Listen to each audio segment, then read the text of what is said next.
Hi everyone. నా స్టైల్లో దొండకాయ ఫ్రై చేస్తాను చూడండి. దొండకాయలు ఫస్ట్ వాష్ చేసుకోవాలి మంచిగా. దొండకాయ సన్నగా పొడవుగా కట్ చేసుకున్నాను. స్టవ్ మీద బౌల్ పెట్టుకొని అందులో కట్ చేసుకున్న ముక్కలు వేసుకొని ఒక గ్లాస్ వాటర్ కొంచెం సాల్ట్ వేసుకొని బాయిల్ చేసుకోవాలి. స్టవ్ మీద ప్యాన్ పెట్టుకొని 2 స్పూన్స్ ఆయిల్ వేసుకోవాలి. ఆవాలు కరివేపాకు వేసుకొని అందులోని ఆనియన్స్ కూడా వేసుకొని వేయించుకోవాలి.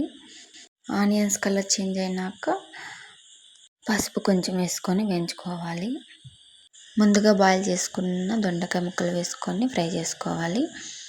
ఎండుమిరపకాయలు, వెల్లుల్లి, కొంచెం సాల్ట్, పల్లీలు వేసుకొని పౌడర్ ప్రిపేర్ చేసుకున్నాను. ఆ పౌడర్ని ఇప్పుడు వేసుకొని కలుపుకుంటున్నాను. కారం అంతా సరిపోతుంది, దాంట్లోనే ఉంటుంది కాబట్టి. రైస్లో కూడా కలుపుకొని తినచ్చు, అలాగనే సైడ్ డిష్గా కూడా బాగుంటుంది. దొండకాయ ఫ్రై రెడీ.